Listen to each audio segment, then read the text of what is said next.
Let's get started with our fifth keynote. Today we have with us Bentsi Benatar, CMO and co-founder at Sepio Systems. He will be talking about challenges in harnessing OSINT for hardware security. Please feel free to post any questions you may have, and we will do our best to answer them before the session ends.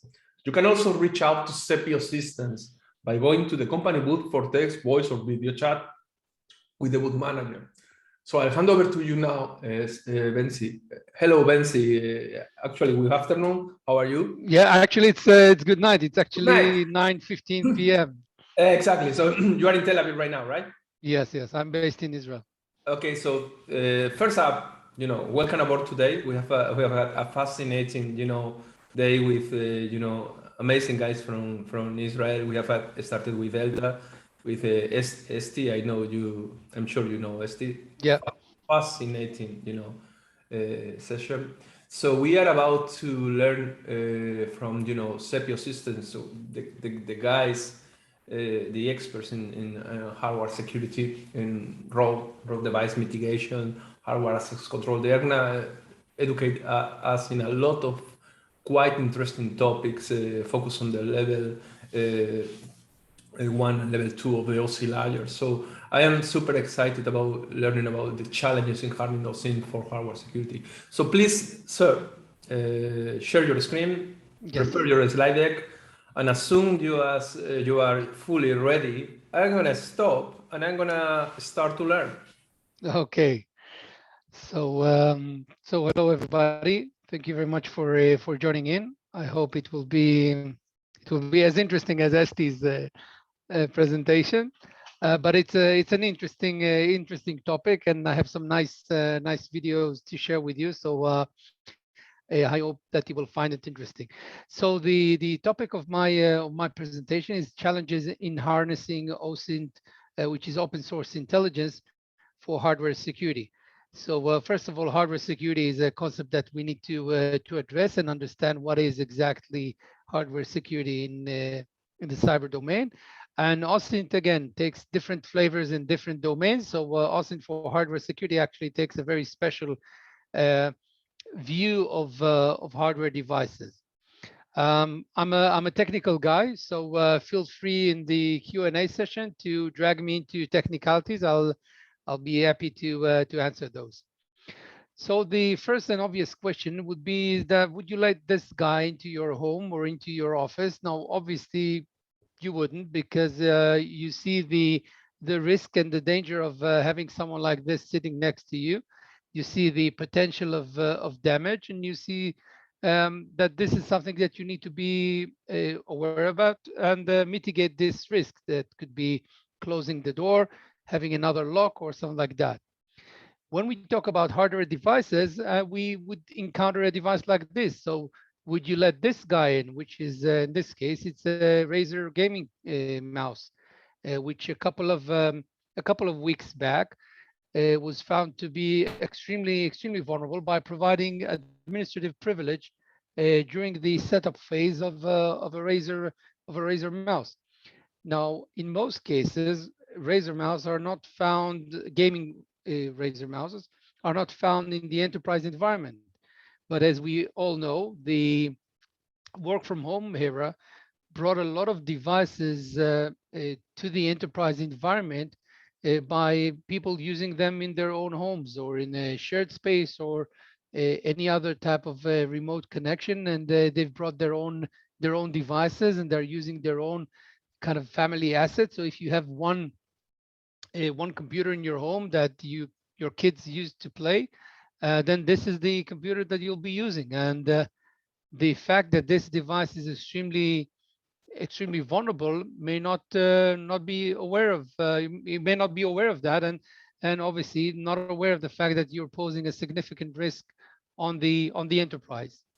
So surprisingly enough, there are a lot of devices with known vulnerabilities. So it's not something that is relatively exotic or different or peculiar in that sense. And when we talk about the challenges, then obviously there are numerous hardware devices out there from various vendors. Just if you look at the number of different keyboard vendors, cameras, switches, and the vulnerabilities go from core switches with the tens or hundreds of CVEs and patches required to make them safer, up to simple IoT devices that could be, again, camera, an access control, an uninterruptible power supply.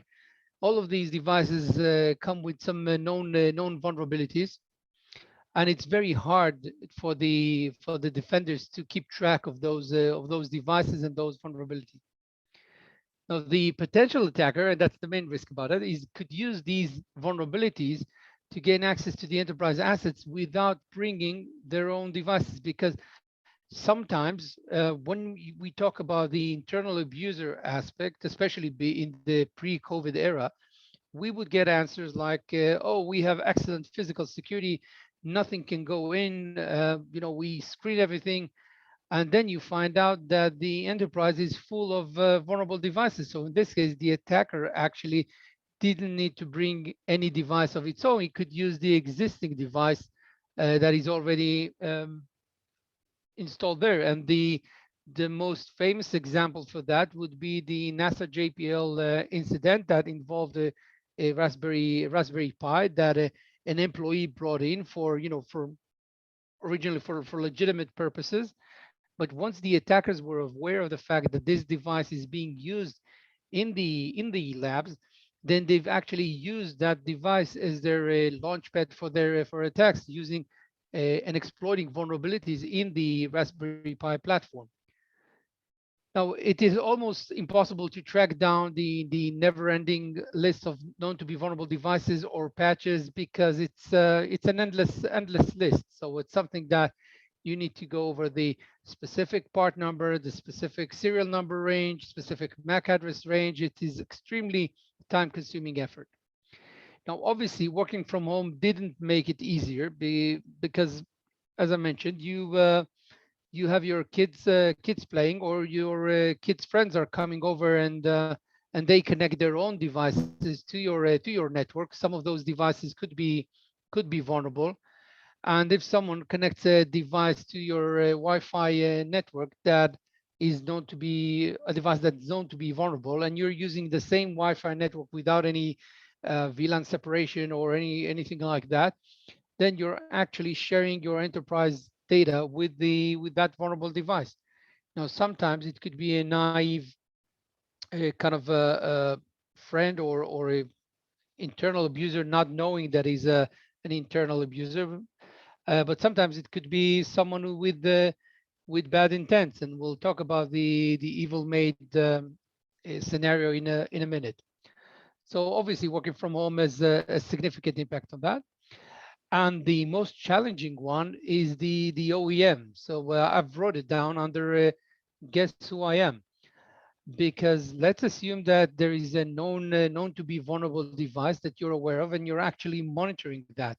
And you're monitoring that according, let's say, to its MAC address, knowing, or its vendor ID and product ID, knowing that a specific part number and from a specific vendor has known vulnerability, and should it appear somewhere in your network or in your connected to a endpoint as a peripheral, you will be aware of that and you will block it.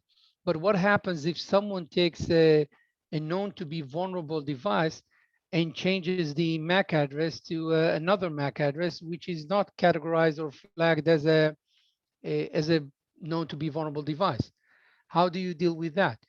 And there are some aspects of that. I'll discuss that a bit later with the specific regulations about mainly in the U.S. federal with regards to 889B and other restrictions on devices from certain vendors. But again, if these devices are rebranded and reconfigured to appear as different devices, then it is extremely difficult for the defenders to identify the true source of those devices. And obviously, if they cannot determine the true source of the devices, they cannot determine if these devices are actually known to be vulnerable or not.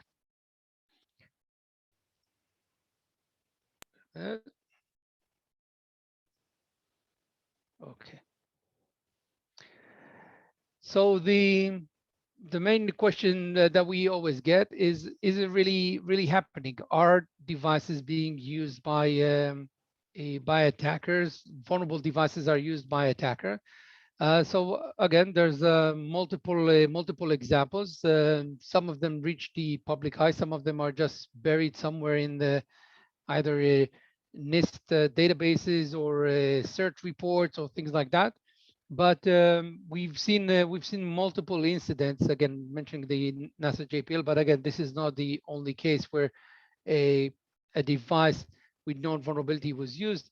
There's the TCL TV, which was a huge thing, and obviously the entire point of sale devices that was recently brought in forward by the FBI of devices that obviously have existing vulnerabilities or malicious capabilities, which will flag them as known to be vulnerable devices. So if you have this PAX device in your network, you should be aware of that and the risks that it poses on your enterprise.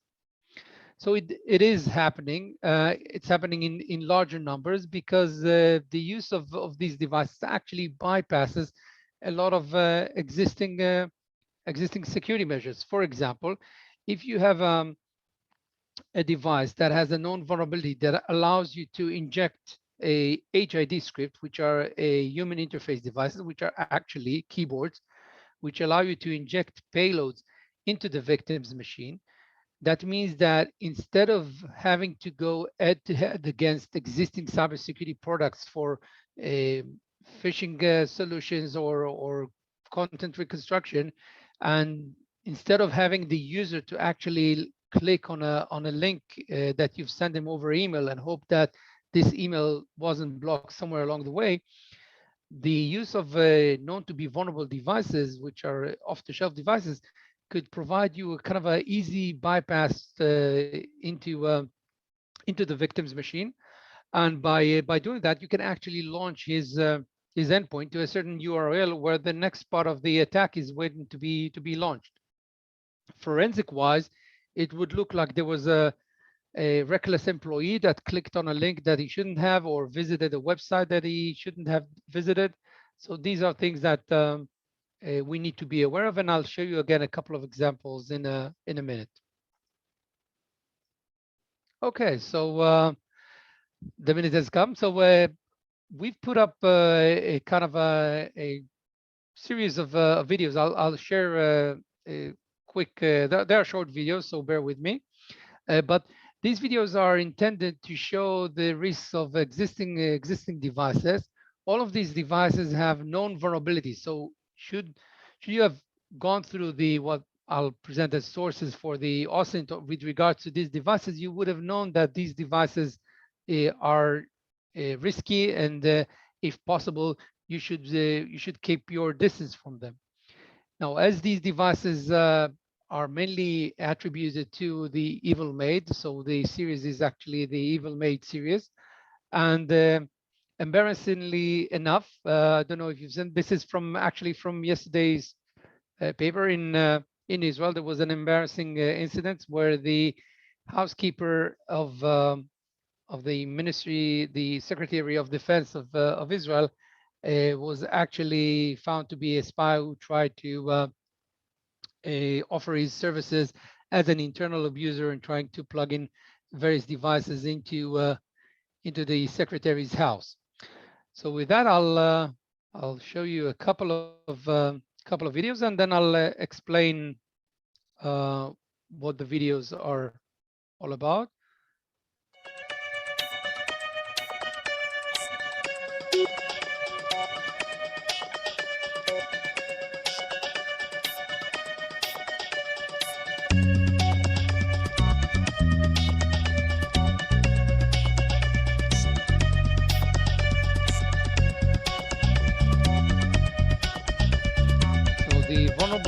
The vulnerable device in this case, as you probably figured out, is the wireless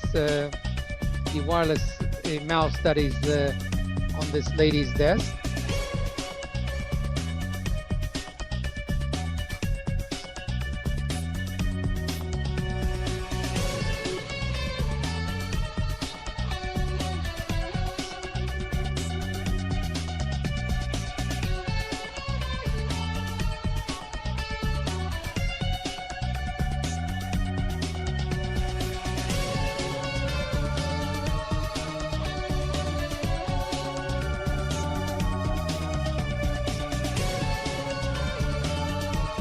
Okay, so let's go over what we've seen here. So this lady here was using a wireless mouse.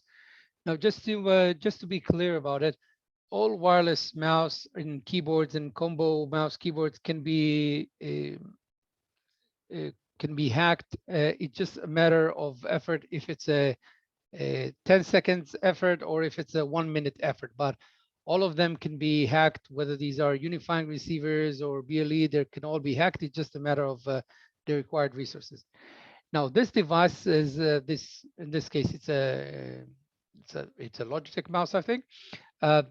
This device has known vulnerability. That means that, if you would look it up on the internet, you would have found multiple payloads that can do remote keylogging of this device or inject payloads through this device, due to the fact that the dongle that's connected on the endpoint side actually includes the interface for the keyboard as well, which allows the attacker to actually run the attack as injected keystrokes, and send the list of commands and send it to a specific URL, where eventually it runs a ransomware attack on the victim's machine.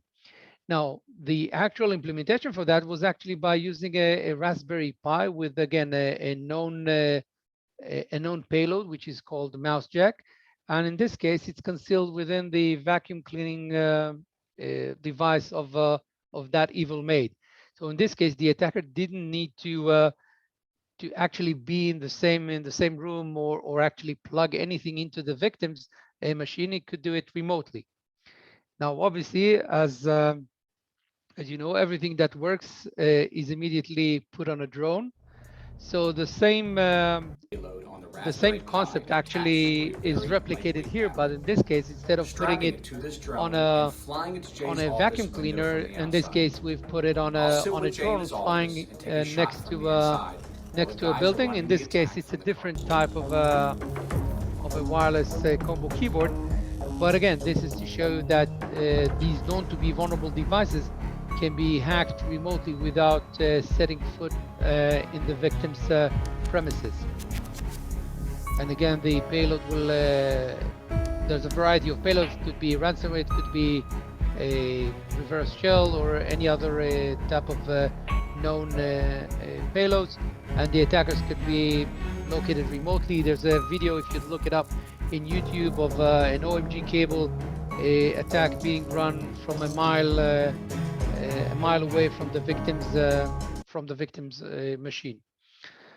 So these are one type of devices, and the last one that I want to show you is with regards to a smart TV. And again, I'll let it run, and then I'll explain what you see here. Again, the device itself is an out-of-the-box device.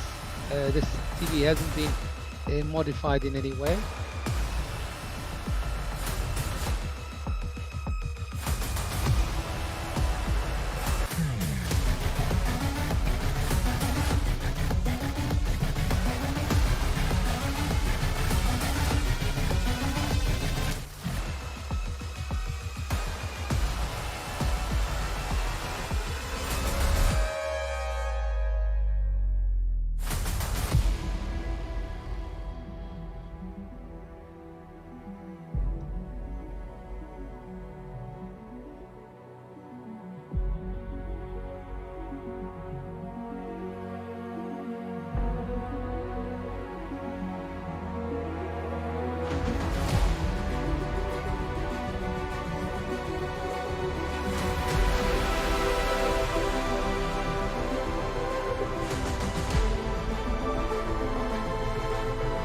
Okay, so in this case,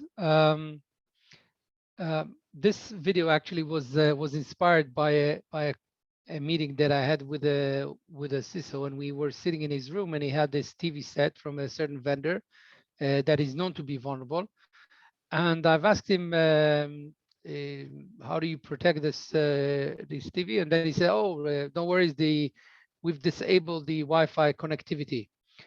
And that inspired this movie, because one of the attack tools, one of the popular attack tools, which is the rubber ducky, could do whatever a local remote can do by impersonating or acting as a keyboard. So actually, the first command that was issued was turn Wi-Fi on, and then are you sure? Yes. And then allow debug APK. Yes. Upload an app that will. This is an Android TV, by the way. Upload an app that actually captures the everything that's being presented on that TV, and then creating a Wi-Fi connection to the hacker's network, and then exploiting all the data that is being presented in that boardroom, which could be sensitive data like an M&A process or the financial reports of a publicly traded company before they're being advertised.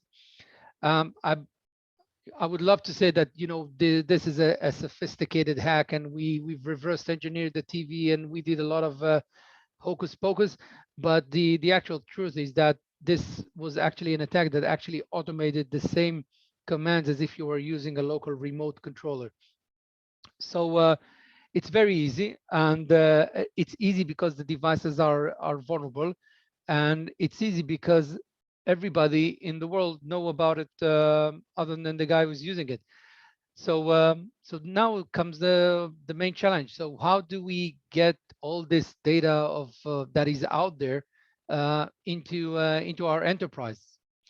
Now, the main problem is that most of you are probably swamped with work. You probably have way more tasks than you can accomplish. You probably have 20 different solutions from 20 different vendors, and each vendor requires their own capabilities and skill set, and you're always in short of HR.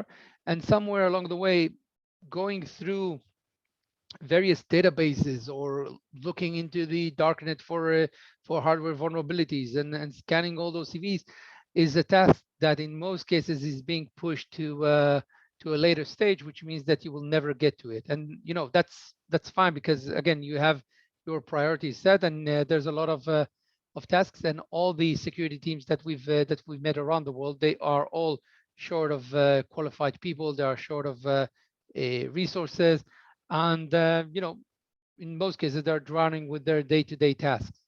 So that's the main problem, because you know, one could say or argue that you could put one guy that all his day task would be to scan all those open sources, whether these are NIST databases, a DEFCON arsenals, and other sources, and then cross-referencing the actual assets that are found in the enterprise, and try to find if there are devices that are known to be vulnerable within your infrastructure. So that's one problem. The second problem is what I call the communication gap, or the next challenge is that security, ID, and procurement teams do not always communicate effectively. So, and we've seen that, you know, in multiple cases where, you know, the procurement team were asked to buy 500 keyboards or wireless keyboards, and you know, they've put up an RFP. They got the vendor selected. Everything was great, other than the fact that they've chose the most vulnerable keyboard that one could ever imagine. And this happened because there wasn't really a flow of information which will allow the procurement team to actually screen those devices that are known to be vulnerable, because they've asked for a keyboard with some wireless features and some dimensions, but the fact that the device should be a known to be vulnerable device didn't propagate into the formalities. Sometimes the IT were aware of that, but it didn't go into procurement people. And sometimes the security team were aware of the fact that if you would have asked them to say, oh yeah, we know that unifying receiver is very easy to hack, but they didn't tell anyone because there isn't a method or procedure that will flow that information to the procurement team. Now, some of the examples of OSINT sources that one can look into. So obviously the NIST database is obviously an excellent starting point. Again, you can do everything manually, so you could have your own kind of top 10 websites or top 10 a forums that you poll on a periodic basis. Sorry, in those areas you will find all the devices. You can also get them from various certs that provide device security guidance and some alerts when known to be vulnerable or a device has been detected as a vulnerable devices. And an excellent source will be all those flashy security conferences, whether these are black hats, zero nights, where people present their work. There is always a hardware session, and there's always, in most cases, will be hardware hacking party tricks, which will show how ridiculously easy it is to hack into those devices. So the data is there. You just need to propagate into the right channels. Now I'll show you an example of how such a procurement process has been modified to comply with that. So in this case, the customer may have a policy regarding specific vendors. For example, the federal market has Section 889B, which prohibits the use of certain devices from Huawei or ZTE or Hikvision. And the procurement people are fully aware of the fact that these devices shouldn't be introduced to the federal agencies.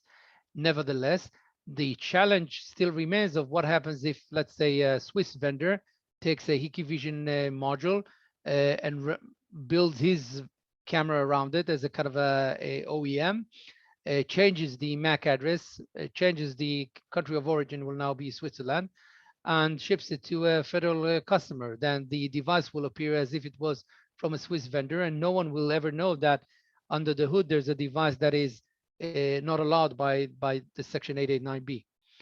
Now, as I mentioned, one of the customers said that, okay, so we'll formulate a new procedure. So when we're RFQing for a new device, we will first ask the bidders to provide samples of that device, and then we will screen and sandbox and do the both the real-time and the OSINT analysis for those devices.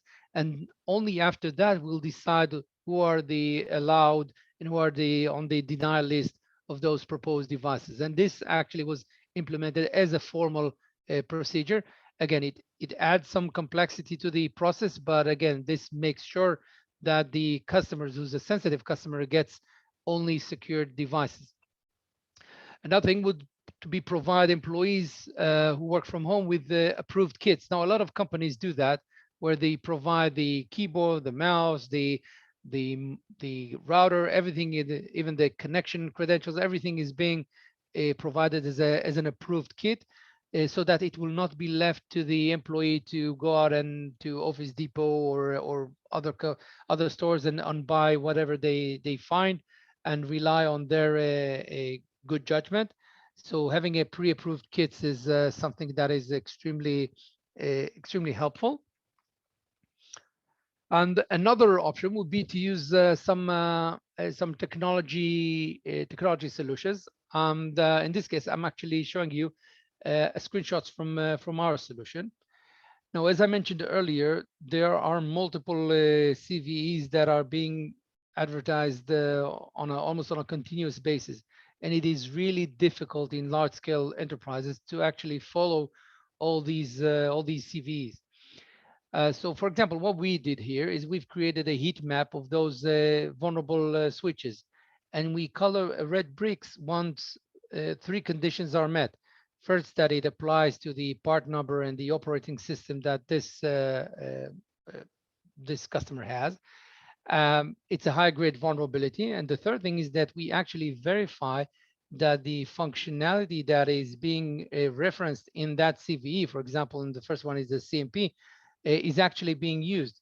So instead of the user having to SSH into every device and verify if this CVE is actually applicable to this switch or not, we've automated that process.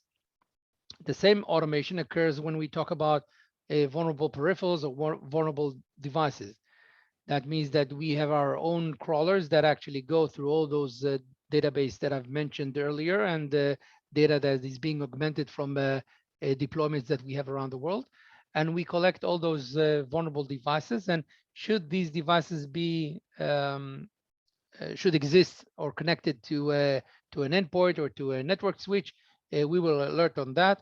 And instead of you having to chase that, then we'll tell you how many devices we've found of this specific vendor and type, what is the vulnerability and what are the risks associated with it, so that you will not have to go through all this OSINT crawling process. But again, as I mentioned, you can always do that manually. It's just a time-consuming effort. Now, identifying the OEM devices is way more tricky, because then you have a device. Now you need to verify if this device is legitimate or not. It's very difficult. Now, existing solutions provide probing from layer 2 and above. That means that they will look into the MAC address, but I've already mentioned that the MAC address will be that of a legitimate device from, again, let's say that Swiss company that they've bought that MAC prefix, so it would look authentic. So how can you tell? Now, the only difference between that between a legitimate device and the non-legitimate device will be that of in the physical layer. So our way of detecting those rogue devices or impersonating devices is by actually analyzing their physical layer characteristics. Now, these physical layer characteristics include layer 1 parameters. So that would be the voltage, current, impedance, coefficients of the equalizer, a lot of physical layer characteristics that will actually determine the true nature of that device. So if an OEM device was trying to skip the screening process and not being identified as a known to be vulnerable device, then it will change the information from layer 2 and above, but the layer 1 information, the actual implementation, will still be picked up by us and will alert the user with a very clear indication that, okay, this device, although it says it's this Swiss camera, we actually identify that it's a Hikvision camera. So this is something that is extremely unique and powerful. Another thing that we've heavily invested in is creating a score for companies that will allow them to understand where they are positioned compared with their peers with regards to their hardware security posture. And one of the parameters and one of the key factors in deciding, for example, the level of risk is how many known to be vulnerable devices are found within the enterprise. So that will be compiled into what we call the asset risks.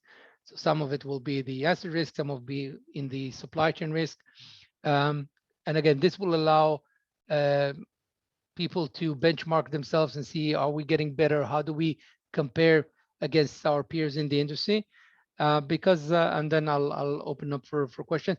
As we all know, it's not about 100% security. No one promises 100% security, me included. Every security solution can be bypassed. It is all about comparable security. That means that when the attackers evaluate their next potential target, you want them to select your peers and not you. So it's all about how you compare against your peers. You want to make them more attractive as the targets. So thank you very much for listening in. I'll now go over the chat questions, and hopefully I'll be able to answer all of them. Thank you very much, Bentsi. Quite interesting presentation. Seems like a topic, but like a cliché. But I think it's a lot of new stuff here. Astonishing for me, some of the information provided. So let's go through the questions. So one of the attendees talks about, well, typically attacks happen at the 3, 4 and above OC layers. Hence, the industry focus on those. Yeah, I mean, I think he's referring to most of the ecosystem of solutions. Focus on layer 3 and above, right, till 7. Do you think there is enough awareness in the industry about the risks affecting physical and data link? So layer 1 and 2? So I think that the awareness still significantly lacks, but it is changing for the best. And it's changing for the best because there are more incidents that are brought to the public eye, because usually those vulnerable devices are being exploited as a pinpointed targets. So if you're looking at a specific bank, then you will actively look at this bank for vulnerable devices, and you will use them. And in most cases, the fact that these entities were breached over vulnerable devices will never come forward, because the forensic will say that it was a phishing attack or something similar to that. The SolarWinds effect that put a huge focus on supply chain software aspects also had some residual effect on hardware security supply chain, which is another topic that relates to known to be vulnerable devices. So we do see some growing traction and awareness there.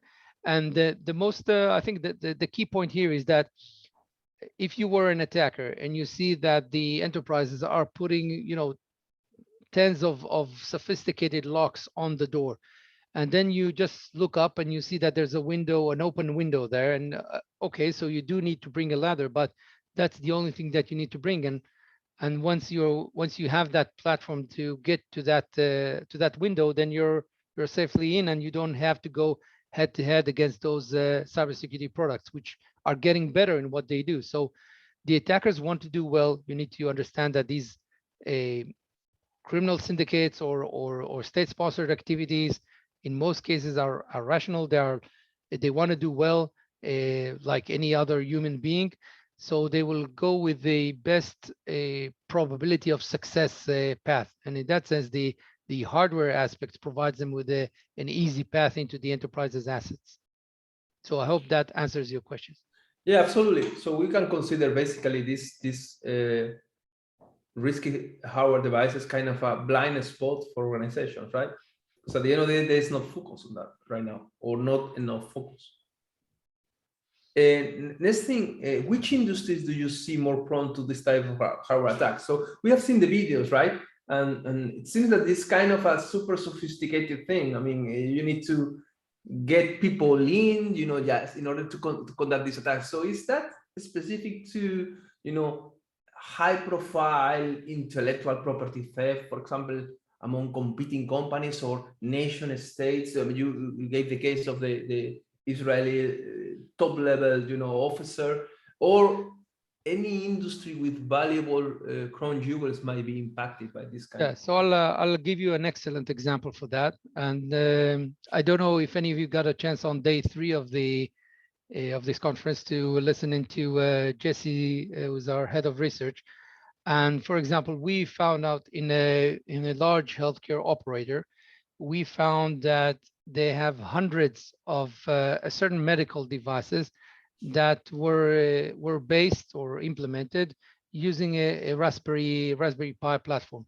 Now, as an engineer, I'm truly appreciative of all the capabilities that the Raspberry Pi offered. And if I had to design an oxygen meter or a ventilator or something like that, then that would be probably my first choice. But that also means that there are hundreds of devices of a platform that is extremely vulnerable to attacks, and the customer or the entity needs to be aware of that and have a closer eye on them, or a watch list, or a micro segmentation, making sure that they have limited outreach. So we do see healthcare as a significant platform for these type of attacks. Obviously, critical infrastructure also provides a massive opportunities for these type of attacks due to the air gap nature of those platforms. And again, you may have a completely air gap network infrastructure, but then if someone brings in a wireless combo keyboard, or you have a known to be vulnerable device in that section of the enterprise, then all that flashy unidirectional optical diodes are worth nothing because the network will be breached over that vulnerable device.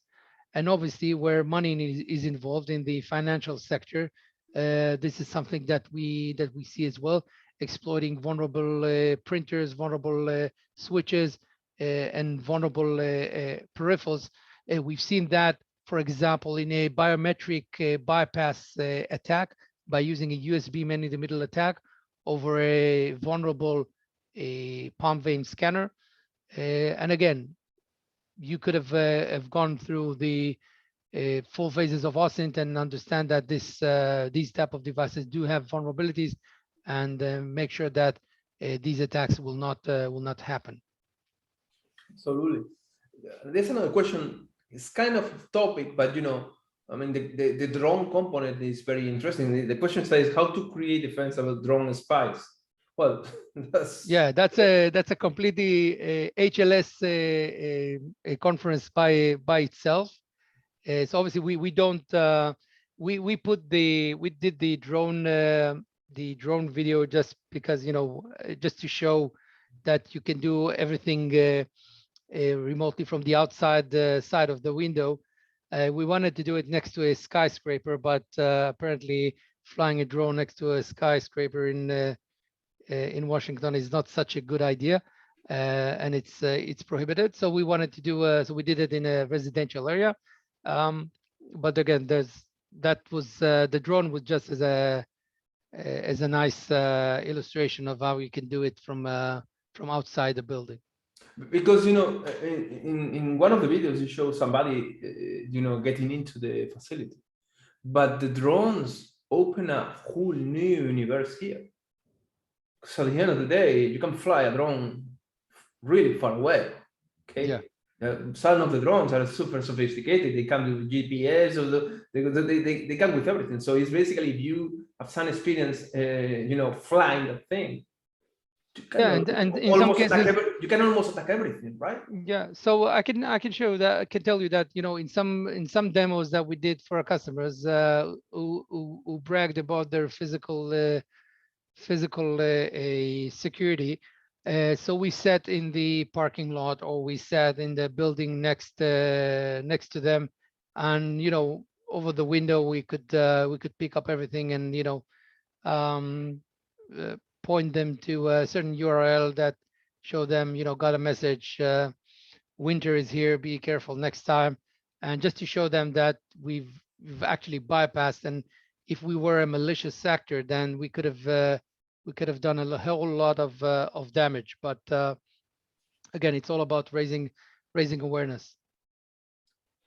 There's another comment here. When talking about hardware attacks, Federal Market Section 9B might be relevant, and this might forbid a provider, but all of them have vulnerabilities, so the attacker is going to find its way. I mean, most of these devices of these, for example, wireless keyboards, there are inherent limitations on them in order to be protected. And whenever you have a device that have not, a powerful CPU, powerful, firewalling capabilities, and there is a connectivity protocol. Most of them not designed for security, right? Yeah. So I'll explain about that. Going back to my earlier remark with the fact that there's no 100% security, so every device can be hacked. Again, it's just a matter of resources and effort and motivation. So every device could be hacked. The Section 889B is different because in this case, specific vendors are considered riskier than others. Okay, regardless of the fact that they have or they do not have known vulnerabilities, these devices and these vendors by themselves pose a risk, and the federal agencies are required not to use those devices. Now the question here is, how do you enforce it? Now, obviously, you can hold the big stick and say, okay, if we eventually find that someone has purchased a device that from the banned list, then we'll prosecute him and he will pay for that. But assuming that there will always be people out to gain financial gains, or even the state actors themselves, if you know that EK vision cameras, or again, any other of those devices, Huawei or ZD, are not allowed, then the most logical and probably reasonable thing to do is to repack, rebrand, and reconfigure them so they will not be flagged out as those vendors. And you can do that by kind of OEMing them, and then they will find their way to the federal market without the customer ever knowing that this device is originally from a company that shouldn't be allowed to enter to the federal market. And the only way to reveal the true identity of those devices will be through physical layer characteristics, understanding that although this device on layer 2 and above says that it's something else, on the layer 1 we see that it has the exact physical layer fingerprinting of a device that we are familiar with and is categorized as a certain part number from a certain vendor that is not allowed. That fingerprinting is basically that you guys have created a database, of specific information that is happening at level 1, right? So you have your own database and you match that, and you know what is the device basically based on the behavior, right? So we have that data, and we have obviously this data is for those known knowns. But obviously we are not familiar with all devices, so that's where our machine learning part of the algorithm kicks in for those known unknowns, so that our algorithm and our solution always evolves and always learns new devices and new fingerprints, and understands where are the vulnerable ones and how to detect them. And the cool thing about it is that it doesn't require a baseline or a training period. So even if the implant or the spoof device was already there, we will still be able to pick that up. Then the last question quickly was, we need to jump into the next session. This HAC risk score might have an impact into the cyber insurance premiums. I mean, we have seen the last year, mainly due to the tremendous traction of ransomware attacks, ransomware service, and all those things, that the premiums are skyrocketing, and the exclusions of those premiums are skyrocketing too.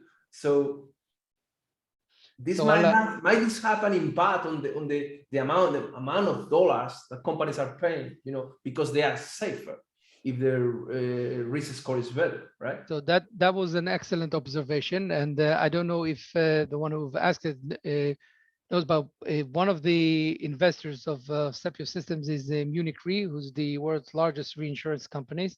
And this is actually the main goal on our roadmap, is that actually this index will be a part of the undersigning process, and this index was conceived together with Munich Re, and we actually provide for the North American market, we actually provide an insurance policy based on the usage of our solution. So that means that if you're using our solution, then you're covered up to a certain amount, which is I think several millions of dollars with regards to hardware related attacks. So for sure, this is something that we expect to play a significant role in the undersigning process. Okay, thank you, sir. So this is enough from my side. It has been a privilege and a pleasure having you guys aboard. Please don't leave us, stay with us, because we have an amazing session right now covering the topic of national level cybersecurity in the next era from ELTA. So please stay around. Thank you, guys. For the audience, you can reach out to Bentsi and their team there at the booth. You can contact us, and we can put you guys in touch if you want. Thank you very much. Thank you, sir. Appreciate it. Keep safe physically and virtually. Thank you. Bye-bye. Bye-bye.